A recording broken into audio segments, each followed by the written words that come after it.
तेजस्वी यादव की सिक्योरिटी घटाई गई है और इसका विवाद काफी ज्यादा बिहार की राजनीति में बढ़ गया है।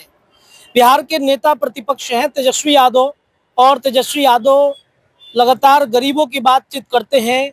जो बिहार में अपराध हो रहे हैं उसका बुलेटिन अपने एक्स हैंडल से लगातार जारी कर रहे हैं और ये बातें राष्ट्रीय जनता दल के प्रवक्ताओं ने कही कि तेजस्वी यादव के जान को खतरा है और ये सारी बातें जानते हुए भी सरकार ने तेजस्वी यादव जो बिहार के नेता प्रतिपक्ष हैं उनकी सुरक्षा क्यों घटाई जा रही है, ये सवाल लगातार कल से ही उठाए जा रहे हैं। कल जब देर रात्रि ये सूचना जो है वो जारी की गई कि तेजस्वी यादव की सुरक्षा अब घटाई जाएगी। भारतीय जनता पार्टी और कई जो दिग्गज नेता हैं एनडीए गठबंधन के, जिसमें ललन सिंह भी आते हैं, जिसमें नितिन जमीन चूंकि बीजेपी के राष्ट्रीय अध्यक्ष हो गए हैं, उनकी सुरक्षा बढ़ाई गई है।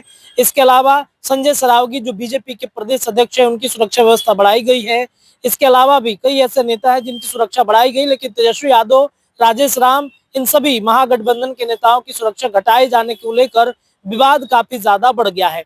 हालांकि दिलीप जायसवाल जो उद्योग मंत्री है बिहार सरकार के, उनसे जब ये सवाल किया गया तो उन्होंने कहा कि एक मानक होता है, एक पैमाना होता है, उस पैमाने के आधार पर ही किसे सिक्योरिटी देनी चाहिए, किसकी सिक्योरिटी घटानी चाहिए, वो सब कुछ तय होता है। क्या कह रहे हैं दिलीप जायसवाल, आप एक बार फिर से सुनिए। मार्केटिंग कंपनी ने मैंने स्पष्ट तौर पर कहा है कि कोई इथेनॉल प्लांट बंद नहीं हो रहा है। जितना प्रोडक्शन वो करते थे उनका प्रोडक्शन ऑयल कंपनी और सरकार खरीदते थे। अभी जितना प्रोडक्शन हो कर के आया है सरकार के पास स्टॉक है, अभी उसी हिसाब से उनको प्रोडक्शन करना है।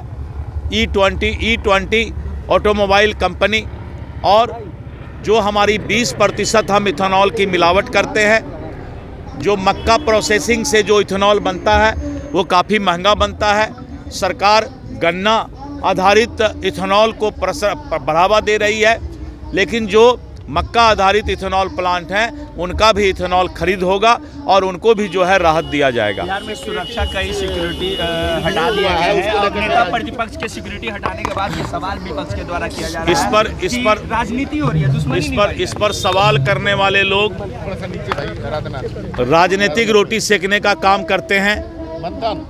कोई भी सुरक्षा देने के लिए प्रदेश में सुरक्षा समिति होती है जो इस बात का विचार करती है कि किनको कितना थ्रेट है और किनको कितना सुरक्षा देने की आवश्यकता है। इसीलिए अगर किसी को कोई थ्रेट है तो सुरक्षा समिति के पास अपना आवेदन दे और उसको सुरक्षा मिलेगा। किसी का सुरक्षा न कटौती होता है न सुरक्षा बढ़ाया जाता है। अगर किन्हीं को लगता है कि उनके ऊपर खतरा है तो आवेदन दीजिए, तो उस पर विचार होगा।